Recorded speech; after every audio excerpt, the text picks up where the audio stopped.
ಇನ್ನು ವಿವಿಧ ಕಡೆ ಕೆಲವೊಂದು ನನ್ನ ಮಂತ್ರಿಗಳೆಲ್ಲ ಕೂಡ ಈ ಸಭೆಯಲ್ಲಿ ಭಾಗವಹಿಸಿದ್ದಾರೆ. ಇವರೆಲ್ಲ ನೀವು ಅಲ್ಲಲ್ಲಿಂದನೇ ನೀವು ಸಂಪರ್ಕದಲ್ಲಿರಿ ಅಂತ ಹೇಳಿದ್ದೇನೆ. ಈ ಸಂವಾದದ ಜೊತೆಯಲ್ಲಿ ಉಪಮುಖ್ಯಮಂತ್ರಿಗಳು ಕೂಡ ಕುಣಗಲ್ಲಿಂದನೇ ಭಾಗವಹಿಸಿದ್ದಾರೆ. ನಿಮ್ಮೆಲ್ಲರೂ ಕೂಡ ಅರ್ಥ ಆಗಿರಬೇಕು, ನಾನು ನನ್ನ ಮಂತ್ರಿಮಂಡಲ ಮತ್ತು ಎಲ್ಲ ನನ್ನ ಸಹೋದ್ಯೋಗಿಗಳು ಚೀಫ್ ಸೆಕ್ರೆಟರಿ ಆದಿಯಾಗಿ ಇಲ್ಲಿರೋ IAS ಅಧಿಕಾರಿಗಳಾದಿಯಾಗಿ IPS ಅಧಿಕಾರಿಗಳಾದಿಯಾಗಿ ನಾವೆಲ್ಲ ಸರ್ಕಾರಿ ನೌಕರರು, ಒಂದು ದೊಡ್ಡ ಅಧಿಕಾರಿಗಳಲ್ಲ. ನಾವು ಮಂತ್ರಿ ಅಂತ ಹೆಸರಿರ್ಬೋದು ಅಷ್ಟೇ, ಮೂಲ ನಾವೆಲ್ಲ ಸರ್ಕಾರಿ ನೌಕರು. ನಮಗೆ ಭಗವಂತ ನಮ್ಮ ಹಿರಿಯರ ಆಶೀರ್ವಾದದಿಂದ ಈ ನಾಡಿನಲ್ಲಿ 7 ಕೋಟಿ ಜನ ಇದ್ದಾರೆ. 5.25 ಕೋಟಿ ನೌಕರಿಗೆ ಈ ಭಾಗ್ಯ ಸಿಕ್ಕಿದೆ. ಈ ಭಾಗ್ಯವನ್ನ, ಈ ಅವಕಾಶವನ್ನ ಯಾವ ರೀತಿ ಉಪಯೋಗಿಸ್ಕೊಳ್ಬೇಕು ಅಂತೂ ಬಹಳ ಮುಖ್ಯ. ನಾನು ಅನೇಕ ಭಾಷಣಗಳಲ್ಲಿ ಒಂದು ಮಾತು ಹೇಳಿದ್ದೇನೆ, ದೇವರು ಹೊರನೂ ಕೊಡೋದಿಲ್ಲ, ಶಾಪನೂ ಕೊಡೋದಿಲ್ಲ, ಅವಕಾಶ ಮಾತ್ರ ಕೊಡ್ತಾನೆ ಅಂತ. ಅವಕಾಶವನ್ನ ಯಾವ ರೀತಿ ಉಪಯೋಗಿಸ್ಕೊಳ್ಬೇಕು ಅನ್ನೋದು ಬಹಳ ಮುಖ್ಯ. ನಾನು ಹಿಂದೆ KC ರೆಡ್ಡಿಯವರ ಕಾಲದಿಂದ ಹಿಡಿದು ನಿಜಲಿಂಗಪ್ಪನವರು, ಕೆಂಗಲ್ ಹನುಮಂತಯ್ಯನವರು, BD ಜತ್ತಿಯವರರು, ರಾಮಕೃಷ್ಣ ಹೆಗಡೆಯವರರು, ದೇವೇಗೌಡರು, JH ಪಟೇಲ್ರು, ಬಂಗಾರಪ್ಪನವರು, SM ಕೃಷ್ಣರವರು, ಸಿದ್ದರಾಮಯ್ಯನವರು, ವೀರಪ್ಪ ಮೊಯ್ಲಿಯವರು, ಹೀಗೆ ಬೊಮ್ಮಾಯಿಯವರು, ಯಡಿಯೂರಪ್ಪನವರು, ಜಗದೀಶ್ ಶೆಟ್ಟರ್, ಕುಮಾರಸ್ವಾಮಿಯವರು, ಎಲ್ಲರೂ ಕೂಡ ವಿವಿಧ ರೀತಿ ನಾಡಿನ ಮುಖ್ಯಮಂತ್ರಿಗಳು, ಸದಾನಂದಗೌಡರು ಆದಿಯಾಗಿ ಅವರ ಆಡಳಿತವನ್ನ ಅವ್ರದೇ ರೀತಿಯಲ್ಲಿ ಅವರ ಅನುಭವದ ಮೇಲೆಗೆ ಅವರ ಸಿದ್ಧಾಂತವನ್ನು ಇಟ್ಕೊಂಡು ಅವರು ಕೆಲಸವನ್ನ ಮಾಡಿದ್ದಾರೆ. ಇವು ಡಿಸ್ಟರ್ಬ್ ಮಾಡಿ ನಡೆಯಿರಿ. ಅವರು ಆಡಳಿತವನ್ನ ಮಾಡಿದ್ದಾರೆ. ಆಡಳಿತವನ್ನ, ಜನರ ಸೇವೆಯನ್ನ ಅವರ ಸಿದ್ಧಾಂತವನ್ನ ಇಟ್ಕೊಂಡು ಅವರು ಕೆಲಸವನ್ನ ಮಾಡಿದ್ದಾರೆ. ಇವು ಡಿಸ್ಟರ್ಬ್ ಮಾಡಿ ನಡೆಯಿರಿ. ಅವರು ಆಡಳಿತವನ್ನ ಮಾಡಿದ್ದಾರೆ. ಆಡಳಿತವನ್ನ, ಜನರ ಸೇವೆಯನ್ನ ಗಮನದಲ್ಲಿ ಇಟ್ಕೊಂಡು ಮಾಡಿದ್ದಾರೆ. ವಿಧಾನಸೌಧದ ಮೇಲೆ ಹನುಮಂತಯ್ಯನವರು ಕಟ್ಟಿದಾಗ ಇದನ್ನ ನಾನು ಒಂದಷ್ಟು ದಿನ ಜೈಲು ಮಂತ್ರಿ ಇದೆ. ಜೈಲು, ಪ್ರಿಸನ್ನು, ಹೋಮ್ ಗಾರ್ಡು, ಫೈರ್ ಫೋರ್ಸ್ ಇವೆಲ್ಲ ನನ್ನ ಹತ್ರ ಇತ್ತು ಬಂಗಾರಪ್ಪನವ್ರ ಕಾಲದಲ್ಲಿ. ಆಗ ಇತಿಹಾಸ ನೋಡಿದೆ ನಾನು. ನಮ್ಮ ಜೈಲಿನಲ್ಲಿರುವಂಥ ಕೈದಿಗಳು ಅವ್ರನ್ನ ಕರ್ಕೊಂಡು ಬಂದ್ಬಿಟ್ಟು ಈ ವಿಧಾನಸೌಧನ ಕಟ್ತಾ ಇದ್ರಂತೆ. ಆ ಕಲ್ಲು ಆಗೆಲ್ಲ ಕ್ರೇನ್ ಗೀನೆಲ್ಲ ಇರಲಿಲ್ಲ, ಇಷ್ಟು ದೊಡ್ಡ ದೊಡ್ಡ ಕಲ್ಲೆಲ್ಲ ನಿಲ್ಲಿಸ್ತಾ ಇದ್ರಂತೆ. ಆ ಕೋಪ ತಡಿನಾರದೆ ಮುಖ್ಯಮಂತ್ರಿಗಳ ಮೇಲೆ ಆ ಕೈದಿಗಳು ಕಾಲಲ್ಲಿದ್ದಂಥ ಚಪ್ಪಲಿನ ತೆಗೆದುಕೊಂಡು ಬಿಸಾಕ್ದಂಥ ಘಟನೆ ಕೂಡ ಈ ರಾಜ್ಯದಲ್ಲಿ ನಡೆದಿದೆ. ವಿಶ್ವೇಶ್ವರಯ್ಯನವರು ₹1 ಕೆಲಸ ಮಾಡ್ತಾ ಇದ್ರು ಅಂತ ಹೇಳಿ ಆ ದಾಖಲೆಗಳಲ್ಲಿ ಕೂಡ ನಾನು ಯಾವುದೋ ಒಂದು ಕಮಿಟಿಲಿದ್ದೆ. ನಾನು ಅವರ ಪುಸ್ತಕ ದಾಖಲೆ ಇವತ್ತು ನಮ್ಮ ಆರ್ಚಿವ್ಸಲ್ಲಿದೆ. ನನಗೇನು ಬೇಡ, ₹1 ನಾನು ಮಾಡ್ತೀನಿ ಅಂತ ಹೇಳಿ ಕೆಲಸ ಮಾಡಿದಂಥ ಇತಿಹಾಸ ಕೂಡ ಇಲ್ಲಿದೆ. ಅದಕ್ಕೆ ವಿಧಾನಸೌಧದ ಮೇಲೆ ಬರೆದಿರೋದೇ ಜನರ ಸೇವೆ, ವರ್ಕ್ ಈಸ್ ವರ್ಷಿಪ್ ಅಂತ ಹೇಳಿ ಇವತ್ತು ವಿಧಾನಸೌಧದ ಮೇಲೆ ಇದೆ. ನಮ್ಮ ನಾಡು ಬಸವಣ್ಣನ ನಾಡು, ಪಾರ್ಲಿಮೆಂಟು, ಅನುಭವ ಮಂಟಪ, ಇದೆಲ್ಲ ನಾವು ನೀವು ಏನು ಈಗ ಹೊಸದಾಗಿ ನಾನು ಹೇಳಬೇಕಾಗಿಲ್ಲ. ನೀವು ವಿದ್ಯಾಭ್ಯಾಸ ಕಲಿತಾಗ ಈ ನಾಡಿನ ಇತಿಹಾಸವನ್ನೆಲ್ಲ ತಿಳ್ಕೊಂಡಿದ್ದೀರಿ. ಅಂಬೇಡ್ಕರ್ ಅವರು ಹೇಳ್ತಾರೆ, ಬಾಬಾ ಸಾಹೇಬ್ ಅಂಬೇಡ್ಕರ್ ಅವರು, ಇತಿಹಾಸ ಮರ್ತವನು ಇತಿಹಾಸವನ್ನು ಸೃಷ್ಟಿಸಲಿಕ್ಕೆ ಸಾಧ್ಯ ಇಲ್ಲ ಅಂತೇಳಿ. ಹಂಗೆ ನಿಮಗೂ ನಮಗೆಲ್ಲ ಇತಿಹಾಸ ನಮ್ಮ ಬದುಕಿನಲ್ಲಿ ನಮ್ಮ ಅನುಭವದಲ್ಲಿ ಬಹಳ ಪ್ರಮುಖವಾದದ್ದು.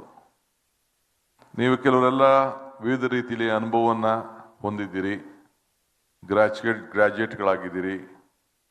ಇವರಿಗೆಲ್ಲ ಅಪಾರವಾದಂಥ 20 ವರ್ಷ, 15 ವರ್ಷ, 30 ವರ್ಷ, 40 ವರ್ಷ ಇದೆ. ನಾನು ಗ್ರಾಜ್ಯುಯೇಟ್ ಆದವನಲ್ಲ. ನಾನು 47ನೇ ವಯಸ್ಸಿಗೆ ಗ್ರಾಜ್ಯುಯೇಟ್ ಆದವನು ಓಪನ್ ಯೂನಿವರ್ಸಿಟಿಲಿ. ಫೈನಲ್ ಇಯರ್ ಓದ್ತಿರ್ಬೇಕಾದ್ರೆ ಚುನಾವಣೆ ರಂಗಕ್ಕೆ ಬಂದವನು ನಾನು. ಸೊ ನನಗೆ ತಾಲೂಕ್ ಪಂಚಾಯತಿ, ಜಿಲ್ಲಾ ಪಂಚಾಯತಿ, TAPMS, MLA, ಮಂತ್ರಿ, ಉಪಮುಖ್ಯಮಂತ್ರಿ ಇವೆಲ್ಲ ಆಗಿ ನನ್ನ ಅನುಭವನೇ ನನಗೊಂದು ಎಜುಕೇಷನ್ ಆಗಿ ಇವತ್ತು ಈ ಸ್ಥಾನದಲ್ಲಿ ಕೂತಿದ್ದೇನೆ. ಹಿಂದೆ ಯಾರು ಮಾಡಿದ್ರು, ಏನು ಮಾಡಿದ್ರು, ಅವರ ಸೇವೆ ಇವತ್ತು ಕೂಡ ನಾನು ಸ್ಮರಿಸಬೇಕಾದ್ದು ನನ್ನ ಕರ್ತವ್ಯ. ಮತ್ತು ಯಾರು ಆಡಳಿತದ ಬಗ್ಗೆ ನನಗೆ ಟೀಕೆ ಮಾಡಲಿಕ್ಕೆ ನನಗೆ ಇಷ್ಟ ಇಲ್ಲ. ಟೀಕೆಗಳೆಲ್ಲ ಸಾಯ್ತವೆ, ನಮ್ಮ ಕೆಲಸಗಳು ಮಾತ್ರ ಉಳಿತವೆ ಅಂಥೇಳಿ ಒಂದಿನ ನಾನು ತುಂಗಭದ್ರಾ ಡ್ಯಾಮ್ನಲ್ಲಿ ಆವತ್ತು ಅನೇಕರು ಟೀಕೆ ಮಾಡಿದಂಥ ಸಂದರ್ಭದಲ್ಲಿ ಡ್ಯಾಮು ಒಂದು ಗೇಟ್ ಒಡೆದೋದಾಗ ಅಲ್ಲಿ ಒಂದು ಮಾತು ಹೇಳಿ ಬಂದಿದ್ದೆ. ಇವತ್ತು ಕೂಡ ಅನೇಕರು ಅದನ್ನು ಬಳಸ್ತಾ ಇದ್ದಾರೆ. ಸೊ ನೀವೆಲ್ಲ ಸರ್ಕಾರಿ ನೌಕರರು ಇಲ್ಲ ಅಧಿಕಾರಿಗಳು ಅನ್ಸ್ಕೊಂಡಿದ್ದವರು ಏನಿದ್ದೀರಿ, ನೀವು ಖಂಡಿತ ನೀವು ಶ್ರಮಜೀವಿಗಳು. ನಮ್ಮ ಸರ್ಕಾರದ ನಾಡಿ ಮಿಡಿತವನ್ನ ಇಟ್ಕೊಂಡಿರುವಂಥ ಒಂದು ಜನ. ಸರ್ಕಾರ ಮತ್ತು ಜನರ ಮಧ್ಯೆ ತಾವೊಂದು ದೊಡ್ಡ ಸೇತುವೆ. ಇವತ್ತು ನಾವು ಭಾಷಣ ಮಾಡುವಾಗ ಹೇಳ್ತಾ ಇರ್ತೇವೆ, ಪ್ರಜಾಪ್ರಭುತ್ವ ವ್ಯವಸ್ಥೆಯಲ್ಲಿ ಶಾಸಕಾಂಗ, ನ್ಯಾಯಾಂಗ, ಕಾರ್ಯಾಂಗ, ಪತ್ರಿಕಾರಂಗ ಇವೆಲ್ಲ ಕೂಡ 4 pillars ಆಫ್ ಡೆಮೋಕ್ರಸಿ ಅಂತ. ಒಂದು ಕಡೆ ಶಿಕ್ಷಕ, ಒಂದು ಕಡೆ ರೈತಿಕ, ಕೃಷಿಕ, ಶಿಕ್ಷಕ, ಕೃಷಿಕ, ಸೈನಿಕ ಇವರೆಲ್ಲ ಕೂಡ. ಸೊ ಸರ್ಕಾರದಲ್ಲಿ ಎಲ್ಲ ಒಬ್ಬೊಬ್ಬರು ಒಂದೊಂದು ಪಿಲ್ಲರ್ಗಳಾಗಿ ಸಮಾಜದಲ್ಲಿ ನಾವು ಕೆಲಸ ಮಾಡಿಕೊಂಡು ನಾವೆಲ್ಲ ಬದುಕ್ತಾ ಇದ್ದೇವೆ. ಸೊ ಇವತ್ತು ನಾನು ಮುಖ್ಯಮಂತ್ರಿಯಾಗಿ ಇಲ್ಲಿಗೆ ಬಂದು ಕೂತಿರಬಹುದು. ನನಗೆ ನನ್ನ ಇತಿಹಾಸ ಪುಟದಲ್ಲಿ ನಾವು ಏನು ಇಲ್ಲಿ ಬಿಟ್ಟು ಹೋಗ್ತೀವಿ ಅನ್ನೋದು ಮುಖ್ಯ. ನಿಮ್ಗೆ ಹೆಂಗೆ ಭಗವಂತ 7 ಕೋಟಿ ಜನರ ಪೈಕಿ 5.25 ಲಕ್ಷ ಜನ ನಿಮಗೆ ಈ ನೌಕರ ಹುದ್ದೆಯನ್ನ, ಅಧಿಕಾರ ಹುದ್ದೆಯನ್ನ ಏನು ನಿಮ್ಮ ಶ್ರಮದಿಂದ, ನಿಮ್ಮ ಪಾರದರ್ಶತೆಯನ್ನ, ಅಧಿಕಾರವನ್ನು ಜನ ಕೊಟ್ಟಿದ್ದಾರೆ. ಇದು ಜನರ ಸಾಮಾನ್ಯರ ಬದುಕಿಗೆ ಬದಲಾವಣೆ ತರಂತ ಒಂದು ಜವಾಬ್ದಾರಿ ಆಗಬೇಕು. ನಾನು ಹಿಂದೆ ಹೇಳಿದ್ದೇನೆ, ನಾನು ಹಿಂದೆ ಪೇಜಸ್ನ ನಾನು ಓದಲಿಕ್ಕೂ ಇಷ್ಟ ಇಲ್ಲ. ನನಗೆ I don't believe in reading history or writing history. I believe in creating history. So ಅದಕ್ಕೆ ಹೊಸ ಅಧ್ಯಾಯಕ್ಕೆ ನಾನು ಕಾಲಿಡ್ತಾ ಇದ್ದೇನೆ. ಸೊ ಈ ರಾಜ್ಯದ ಅನೇಕ ಅಧಿಕಾರಿಗಳು, ನೌಕರರು ಹಿಂದೆ ಏನು ರಿಟೈರ್ಡ್ ಆಗಿದ್ದಾರೆ, ಶಿಕ್ಷಣ ಇಲಾಖೆ ಇರ್ಬೋದು, ಗೃಹ ಇಲಾಖೆ ಇರ್ಬೋದು, ಕಂದಾಯ ಇಲಾಖೆ ಇರ್ಬೋದು, ಯಾವುದೇ ಇಲಾಖೆ ಆಗಲಿ, ಕೃಷಿ ಇರ್ಬೋದು, ಎಲ್ಲ ಇರ್ಬೋದು.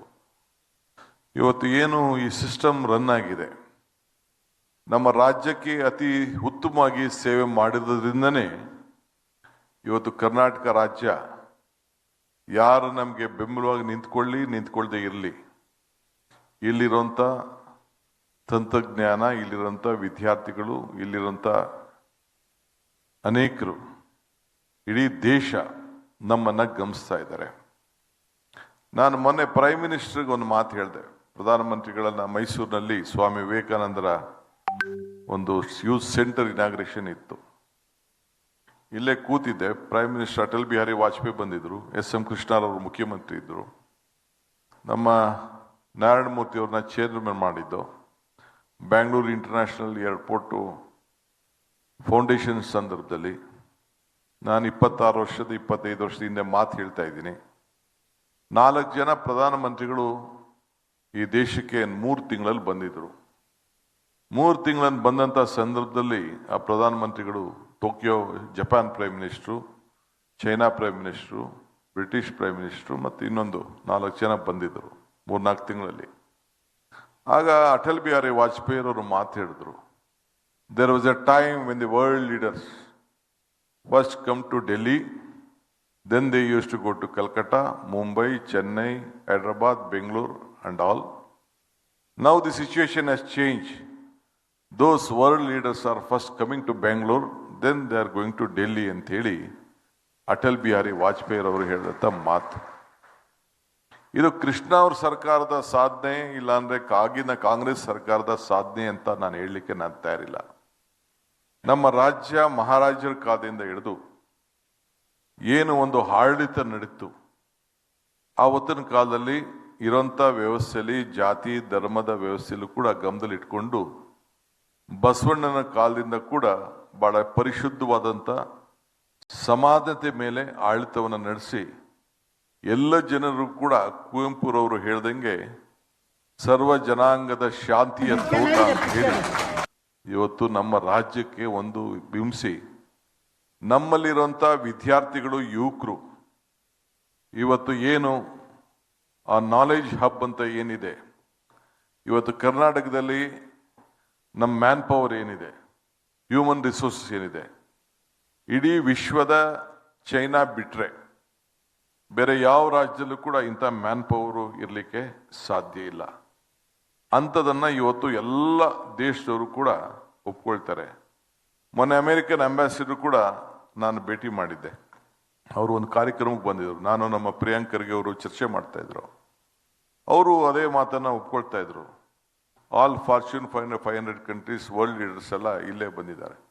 ಸೊ ನಮ್ಮಲ್ಲಿರುವಂಥ ಒಂದು ಕ್ವಾಲಿಟಿ ಎಜುಕೇಶನ್ ಏನಿದೆ, ನಮ್ಮಲ್ಲಿರುವಂಥ ತಂತ್ರಜ್ಞಾನ ಏನಿದೆ, ನಮ್ಮಲ್ಲಿರುವಂಥ ಹೆಲ್ತ್ ಸರ್ವಿಸಸ್ ಏನಿದೆ, ಇವತ್ತು ಪ್ರಪಂಚದ ಎಲ್ಲೂ ಕೂಡ ಇಲ್ಲ. ದಿ ಕ್ರೀಮ್ ಆಫ್ ಕರ್ನಾಟಕ ಇವತ್ತು ಕೂಡ ನಿಮ್ಮ ಮಕ್ಕಳು, ನಿಮ್ಮ ಸ್ನೇಹಿತರ ಮಕ್ಕಳೆಲ್ಲ ಕೂಡ ವಿವಿಧ ದೇಶದಲ್ಲಿ ಹೋಗಿದ್ದಾರೆ. ಅದಕ್ಕೆ ಯಾರು ಕಾರಣ? ನಮ್ಮ ಎಜುಕೇಶನ್ ಸಿಸ್ಟಮ್ ಕಾರಣ. ನಮ್ಮ ಹಳ್ಳಿಲಿ ಓದ್ತಾ ಇರೋಂಥ ವಿದ್ಯಾಭ್ಯಾಸದ ಮಕ್ಕಳು ಕೂಡ ಕಾರಣ. ಇದು ನೀವು ಮಾತ್ರ ಅಲ್ಲ, ಆ ಟೀಚರ್ಸ್ ಕಾಂಟ್ರಿಬ್ಯೂಷನ್ ಕೂಡ ಇಲ್ಲಿ ಬಹಳ ಮುಖ್ಯ. ಎಷ್ಟೇ ನಾವು ನಮ್ಮ ಶಿಕ್ಷಣ ಸಂಸ್ಥೆ ವಿಚಾರದಲ್ಲಿ ಬೇಕಾದಷ್ಟು ಟೀಕೆ ಟಿಪ್ಪಣಿ ಮಾಡಿದ್ರು ಕೂಡ ನಮ್ಮಲ್ಲಿರುವಂಥ ಬುದ್ಧಿವಂತಿಕೆ, ನಮ್ಮಲ್ಲಿರುವಂಥ ಪ್ರಜ್ಞಾವಂತಿಕೆ, ನಮ್ಮಲ್ಲಿರುವಂಥ ಅನುಭವ ಇದು ಬಹಳ ಹಿಂದಿನಿಂದ ಕೂಡ ಬಂದಿದೆ. ಅದಕ್ಕೆ ಇವತ್ತು ನಾವು ಅವತ್ತಿನ ಕಾಲದಲ್ಲೇ ಮಹಾರಾಜರು ಕೂಡ ಇಲ್ಲೇ ಇಂಡಿಯನ್ ಯೂನಿವರ್ಸಿಟಿ ಆಫ್ ಸೈನ್ಸ್ ಅನ್ನ ಬೇರೆ ಕಡೆ ಎಲ್ಲಿ ಬೇಕಾದ್ರೂ ಮಾಡ್ಬೋದಾಗಿತ್ತು. ಇಲ್ಲಿಂದನೇ ವಿಜ್ಞಾನ ಅನ್ನೋದನ್ನ ಬೆಳೀತಿತ್ತು. ಈಗ ಶಾಂತಿಯ ತೋಟ ಅಂತ ನಾವು ಎಸ್.ಎಂ. ಕೃಷ್ಣವ್ರ ಕಾಲದಲ್ಲಿ ನಮ್ಮ ಕುವೆಂಪುರವರ ಗೀತೆಯನ್ನು ನಾವು ನಾಡ ಗೀತೆಯನ್ನು ಮಾಡಿಕೊಂಡು ನಾನಿಲ್ಲಿ ಗಮನಿಸ್ತಾ ಇದ್ದೆ. ನನ್ನ ಕಣ್ಣು ಕುರುಡು ಅಂತ ಕೆಲವರು ತಿಳ್ಕೊಂಡಿರ್ಬೋದು. ಜಗಳೂರವರು ನಿಂತ್ಕೊಂಡು ಪಾಪ ಅವ್ರ ಕೈಲಿ ಗೌರವನ ಸಲ್ಲಿಸಕ್ಕೆ ಆಗ್ಲಿಲ್ಲ. ಇಲ್ಲಿ ಯಾರು DC ಇದ್ದಾರೆ, ಯಾರು ಆಫೀಸರ್ಸ್ ಇದ್ದಾರೆ, ನೀವು ಗಮನಿಸಿ. ಸುಮಾರು 7-8 ಕಡೆ ಆ ನಾಡಗೀತೆ ನಡೀತಾ ಇರ್ಬೇಕಾದ್ರೆ ಇನ್ನ ಕೂತ್ಕೊಂಡೇ ಇದ್ರು. ಒಂದು ಗಮನದಲ್ಲಿ ನಾನು ಹೇಳಲಿಕ್ಕೆ ಬಯಸ್ತಾ ಇದ್ದೇನೆ, ನಾನು ನನ್ನ ಮೇಲೆ ನಾನು ವಾಚ್ ಇಟ್ಕೊಂಡಿದ್ದೇನೆ. ನನ್ನನ್ನೇ, ನನ್ನ ಆ ನಡತೆ ಬಗ್ಗೆ, ನನ್ನ ಮಾತಿನ ಬಗ್ಗೆ, ನನ್ನ PAಗಳು, ನನ್ನ ಸ್ಟಾಫು, ನನ್ನ ಸಿಬ್ಬಂದಿಯವರು ಏನು ಮಾಡ್ತಾರೆ, ಯಾವ ರೀತಿ ನಡ್ಕೊಳ್ತಾರೆ, ಸೂಟ್ ಬೂಟ್ ಹಾಕೊಂಡಿರೋನ ಹೆಂಗ್ ಬಂದು ಆಂಟಿ ಚೇಂಬರ್ ಕರ್ಕೊಬರ್ತಾರೆ, ಹೆಂಗ್ ಒಳಗಡೆ ಬಿಡ್ತಾರೆ, ಅವನ 500 ರೂಪಾಯಿ ನೋಟ್ ಕೊಟ್ಟ ತಕ್ಷಣ ಯಾವ ರೀತಿ ಅವನ ಗನ್ಮೆನ್ ಟ್ರೀಟ್ ಮಾಡ್ತಾನೆ, ಇವೆಲ್ಲ ಕೂಡ ನನಗೆ ನನ್ನದೇ ಆದಂಥ ಅನುಭವಗಳನ್ನೆಲ್ಲ ನಾನೆಲ್ಲ ನೋಡಿದ್ದೇನೆ. ಸೊ ಅದಕ್ಕೆ ನಾನು ಪ್ರತಿಯೊಂದು ತಾಲೂಕಿನಲ್ಲೂ ಕೂಡ ಆಡಳಿತದಲ್ಲಿ ಯಾವ ರೀತಿ ನಡೀತಾ ಇದೆ, ನಮ್ಮ ಶಾಸಕರು ಕೂಡ ಯಾವ ರೀತಿ ನಡ್ಕೊಳ್ತಾ ಇದ್ದಾರೆ ಅನ್ನೋದನ್ನು ನಾನು ನಮ್ಮ ಶಾಸಕರಿಗೂ ಕೂಡ ಹೇಳಿದ್ದೇನೆ, ನನ್ನ ಸಹೋದ್ಯೋಗಿಗೂ ಕೂಡ ಹೇಳಿದ್ದೇನೆ. ನಾನು ಸುಮ್ಮನೆ ನಿಮಗೆ ಒಂದು ಉದಾಹರಣೆ ಕೊಟ್ಟಿದ್ದೇನೆ. ನಾನು ಇಲ್ಲಿಂದ ನನಗೆ ಜಗಳೂರು ಕಾಣಲಿಲ್ಲ ಅಂತ ತಿಳ್ಕೊಳಕ್ಕೆ ಹೋಗಬೇಡಿ. ನನಗೆ ಇಲ್ಲಿ within minute I get an information what is going on around me. ನಾನು ಇನ್ನ 7 ತಾಲೂಕು ಕಚೇರಿಗಳಲ್ಲಿ ಅದೇ ರೀತಿ ಕೂತಿದ್ರು. I will leave it to the officers. Video recording ಇದೆ. ಯಾಕೆ ಕೂತಿದ್ರು ಅಂದರೆ ಗೌರವ ಯಾವ ರೀತಿ ಕೊಡಬೇಕು ಅನ್ನೋದು ಬಹಳ ಮುಖ್ಯ. ನಾವು we have to set an example. So ಹಂಗೆ ಇವತ್ತು ನಾವು ಜನಸಾಮಾನ್ಯನ ಕಚೇರಿನ ಇವತ್ತು ಏನು ನಮಗೆ ಅವಕಾಶ ಸಿಕ್ಕಿದೆ, ಇದು ಚೆನ್ನಾಗಿ ನಾವು ಉತ್ತಮ ಕೆಲಸ ಮಾಡಲಿಲ್ಲ ಅಂತಂದರೆ ನಾವು ಏನು ನಾವು ಮನಸ್ಸಲ್ಲಿ ಇಟ್ಕೊಂಡಿದ್ದೀವಿ, ಅಲ್ಟಿಮೇಟ್ಲಿ ನಾವು ಯಾರಿಗೋಸ್ಕರ ಮಾಡಬೇಕು? ಜನ ನಮ್ಗೇನು ಒಂದು ಅವಕಾಶ ಕೊಟ್ಟಿದ್ದಾರೆ, ಅದನ್ನ ಅವ್ರಿಗೆ ಸ್ಪಂದಿಸ್ಬೇಕು. ಕೊನೆಗೆ ಎಲ್ಲೂ ಯಾರಿಗೂ ಸ್ಪಂದಿಸ್ಲಿಲ್ಲ ಅಂತಂದ್ರೆ ನಿಮ್ಮ ಕಾನ್ಶಿಯಸ್ ಆರು ಒಪ್ಕೋಬೇಕು. ನಿಮ್ಮ ಕಾನ್ಶಿಯಸ್ ಆರು ಏನಿದೆ ಅನ್ನೋದನ್ನ ಒಪ್ಕೊಳ್ಬೇಕು. ಆ ನಿಟ್ಟಿನಲ್ಲಿ ನೀವು ಕೆಲಸ ಮಾಡಬೇಕು ಅಂತ ಹೇಳಿ ನಿಮ್ಗೆಲ್ಲ ಹೇಳಬೇಕಾದಂತ ನನ್ನ ಕರ್ತವ್ಯ. ಅಧಿಕಾರ ಒಂದು ಶಕ್ತಿಯ ಒಂದು ಸಂಕೇತ ಅಲ್ಲ. ನಿಮ್ಗೆ ಸಿಕ್ಕಿರೋ ಅಧಿಕಾರ ಇರ್ಬೋದು, ನಂಗೆ ಸಿಕ್ಕಿರೋ ಅಧಿಕಾರ ಇರ್ಬೋದು. ಇದು ಜವಾಬ್ದಾರಿಯ ಒಂದು ಸಂಕೇತ. ಅಧಿಕಾರ ಕೆಲವರು ಕೆಲವರು ದೊಡ್ಡದಾಗಿ ಚೇರ್ ಹಾಕ್ಬಿಟ್ಟು ಇದೊಂದು ಸಿಂಹಾಸನ ಅಂತಾರೆ. ನನಗೆ I don't believe in it.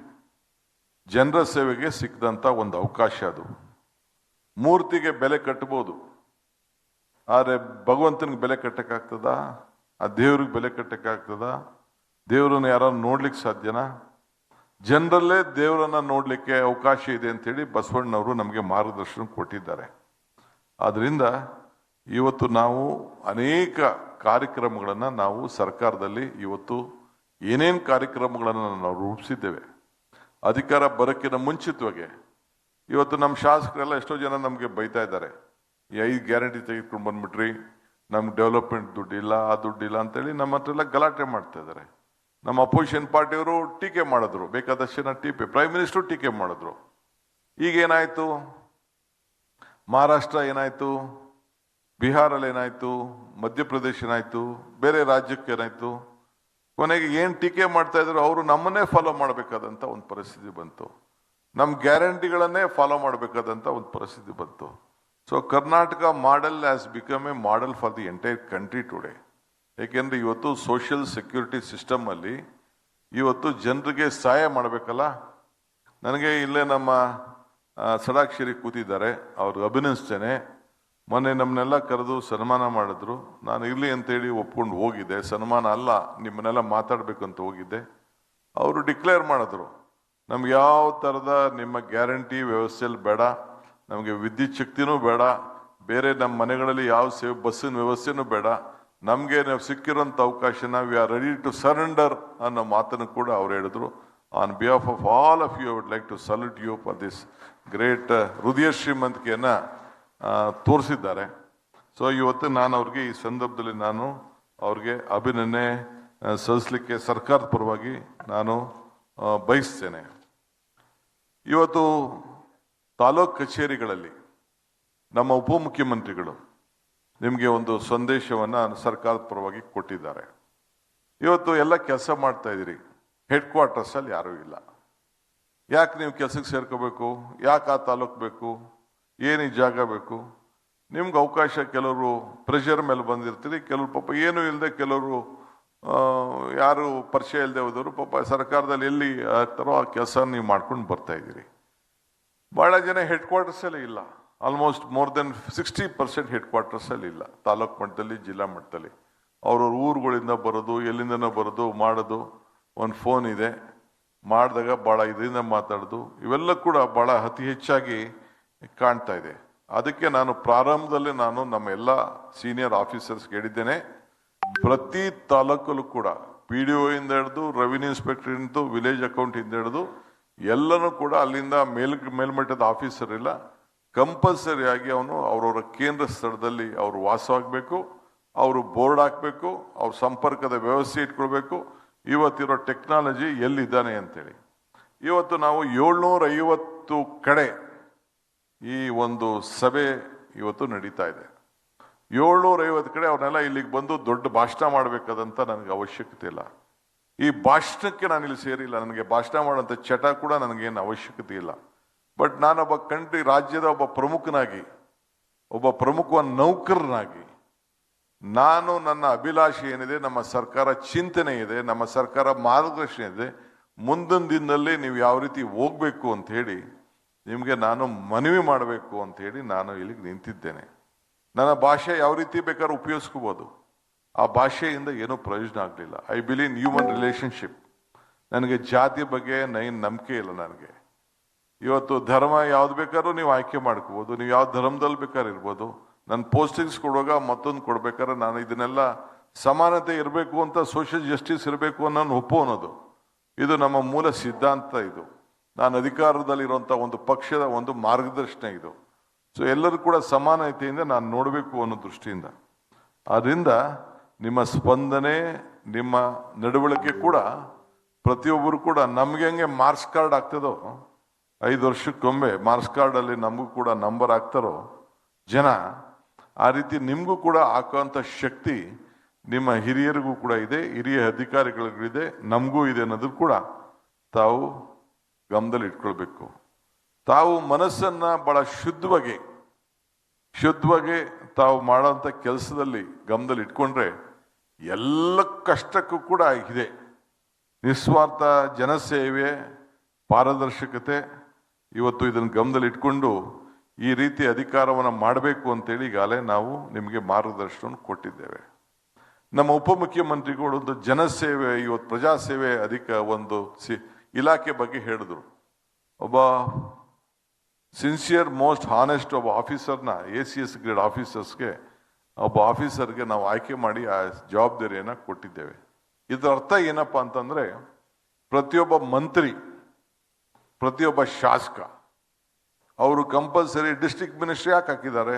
ಈಗ ಸೌದಿ ಇರ್ಬೋದು, ನಮ್ಮ ಪ್ರಿಯಾಂಕ್ ಖರ್ಗೆ ಇರ್ಬೋದು, ಯಾರ್ಯಾರು ಡಿಸ್ಟ್ರಿಕ್ಟ್ ಮಿನಿಸ್ಟ್ರಿ ಹಾಕಿದ್ದಾರೆ. ಈಗ ಯಾಕೆ ನಮ್ಮ ಡೆಪ್ಟಿ ಚೀಫ್ ಮಿನಿಸ್ಟರ್ ಕುಣಗಲಲ್ಲಿ ಇದ್ದಾರೆ, ಅವ್ರು ಇಲ್ಲೇ ಬಂದು ವಿಧಾನಸೌಧದಲ್ಲಿ ಕೂತ್ಕೊಂಡು ಇಲ್ಲಿ ಮಾತಾಡ್ಬೋದಾಯ್ತು. ಇಲ್ಲಿ ಯಾಕೆ ಅಲ್ಲಿದ್ದಾರೆ ಅಂತಂದ್ರೆ, ವಾರಕ್ಕೆ 2 ದಿನ ಕಂಪಲ್ಸರಿ ಡಿಸ್ಟ್ರಿಕ್ಟ್ ಮಿನಿಸ್ಟರ್ ಆದವರು 2 ಜಿಲ್ಲೆಗೆ ಕಂಪಲ್ಸರಿ, 2 ತಾಲೂಕಿಗೆ ಕಂಪಲ್ಸರಿ ಹೋಗಿ ಆ ಪ್ರಜಾಸೇವೆ ಕಾರ್ಯಕ್ರಮವನ್ನು ಆತ ನಡೆಸಲೇಬೇಕಾಗಿದೆ. ಅದು ನಾವು ಕ್ಯಾಬಿನೆಟ್ ಅಲ್ಲಿ ನಾವೆಲ್ಲ ಕೂತ್ಕೊಂಡು ಚರ್ಚೆ ಮಾಡಿದ್ದೇವೆ. ಫಸ್ಟ್ ವೀಕ್ ಮೊದಲನೇ ಮತ್ತು 3ನೇ ಶನಿವಾರ ಆತ ಮಾಡಲೇಬೇಕಾಗ್ತದೆ. ಅದಾದ್ಮೇಲೆ ತಾಲೂಕು ಆದ್ಮೇಲೆ ಅವರು ಮತ್ತೆ ಎಲ್ಲಾ ತಾಲೂಕು ಮುಗಿದಾದ್ಮೇಲೆ ಇವ್ರು ಗೋಟದಿ ಜಿಲ್ಲಾ ಪಂಚಾಯತಿನೋ ಇಲ್ಲ ಹೋಬಳಿ ವಾರ್ಡ್ ಮಟ್ಟಕ್ಕೆ ಹೋಗ್ತಾರೆ.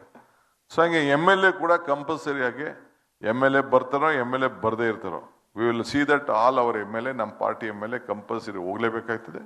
ಆ ಮಟ್ಟದ ಅಧಿಕಾರಿಗಳನ್ನ ಕೂಡ ತಾಲೂಕು ಮಟ್ಟದ ಅಧಿಕಾರಿಗಳನ್ನ ಕರ್ಕೊಂಡು ಹೋಗ್ಬೇಕಾಗ್ತದೆ. ಪಂಚಾಯತಿ ಮಟ್ಟದಲ್ಲಿ ಅದಕ್ಕೆ ಒಂದು ಸೇವೆ ಮಾಡಲಿಕ್ಕೆ ಜನರ ಸಮಸ್ಯೆ. ಆಮೇಲೆ ನನಗೂ ಗೊತ್ತಿದೆ, ನಿಮ್ಮ ಹತ್ರ ಬಂದು ಅವ್ರು ಯಾರು ಬರೋರಿದ್ದಾರಲ್ಲ, ಅವ್ರು ಯಾರು ಕರೆಕ್ಟ್ ಇದ್ದಾರೆ ಅಂತ ನಾನು ಹೇಳುದಿಲ್ಲ.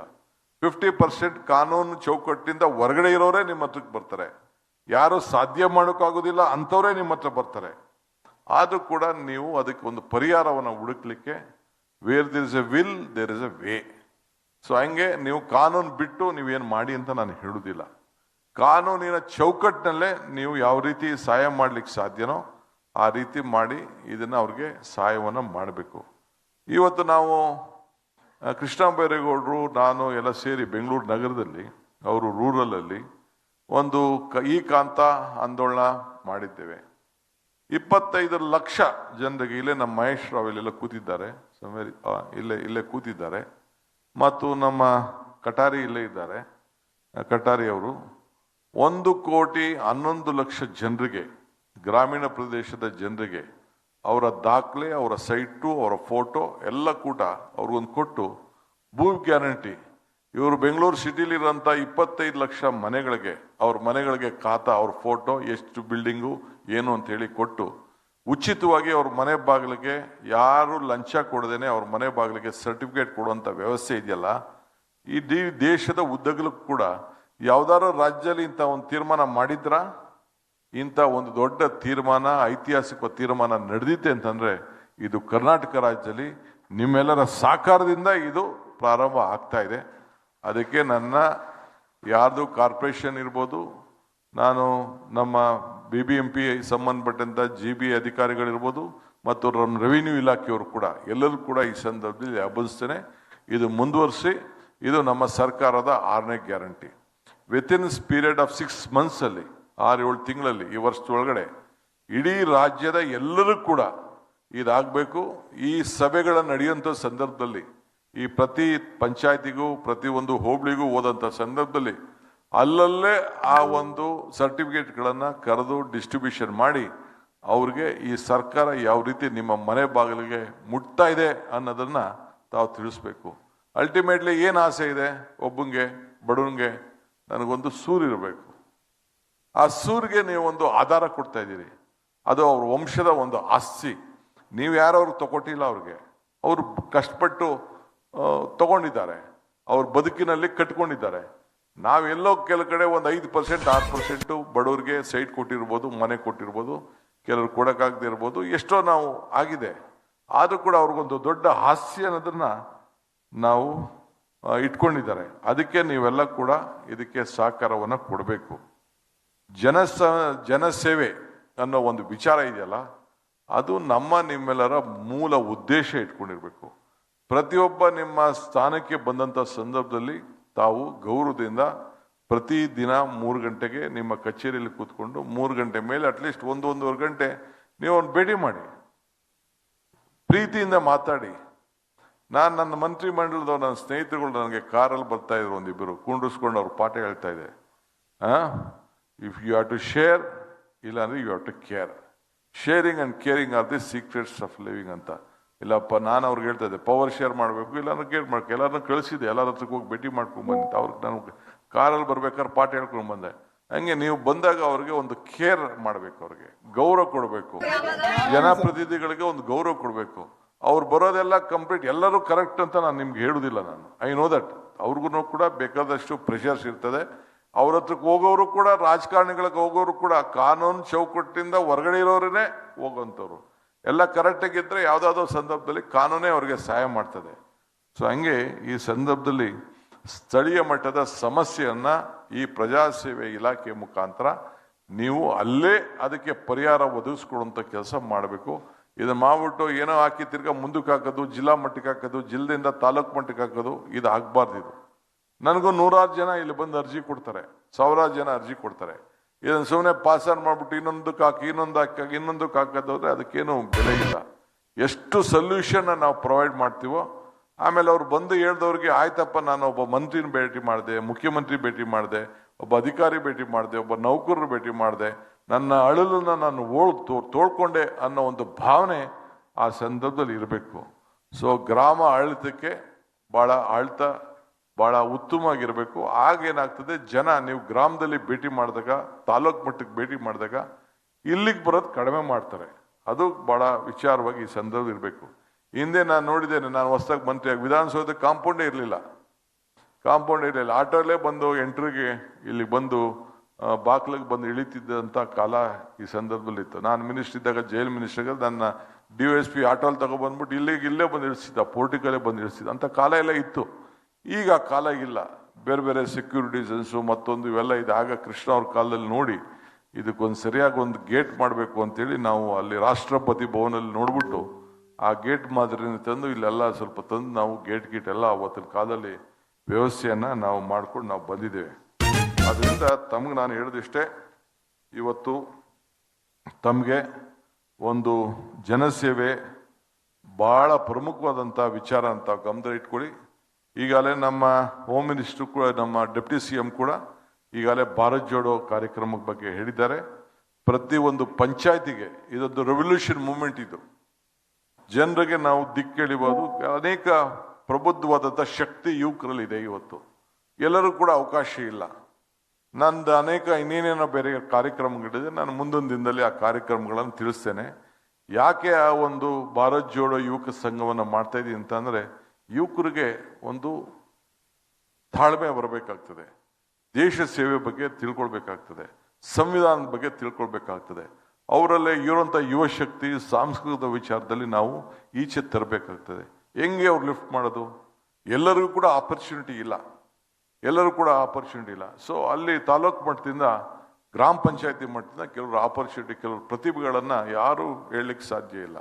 ಯಾರೋ ಒಬ್ಬ ಸಣ್ಣ ಹುಡುಗರುಗಳು ನನಗೆ, ನಾನು ಯಾರಾದ್ರು ಎಲೆಕ್ಷನ್ ಹೋಗ್ತಿರ್ಬೇಕಾದ್ರೆ ಒಂದೊಂದು 2 ನಿಮಿಷಕ್ಕೆ ಕವನಗಳನ್ನು ನನಗೆ ಫೋನಲ್ಲಿ ಕಳಿಸ್ತಾ ಇದ್ರು ಹುಡುಗರುಗಳು. ಒಬ್ಬೊಬ್ಬರು ಒಂದೊಂದು ಥರ. ಅವರು ಇವತ್ತು ರಾಷ್ಟ್ರಕ್ಕೆ ಒಂದು, ನಾನೇನು ಕೆಲವು ಮಾತುಗಳನ್ನ ಮಾತಾಡ್ತೀನಿ, ಅವರ ಅನುಭವದ ಮೇಲೆ ನನಗೆ ಅವ್ರ ಫೋನಲ್ಲಿ ನನಗೆ ಕಳಿಸ್ಕೊಡ್ತಾ ಇದ್ದಾರೆ. ಅಂದರೆ ಗ್ರಾಮೀಣ ಪ್ರದೇಶದ ಮಕ್ಕಳು ಕೂಡ, ವಿದ್ಯಾಭ್ಯಾಸ ಮಾಡೋರು ಕೂಡ ಇವತ್ತು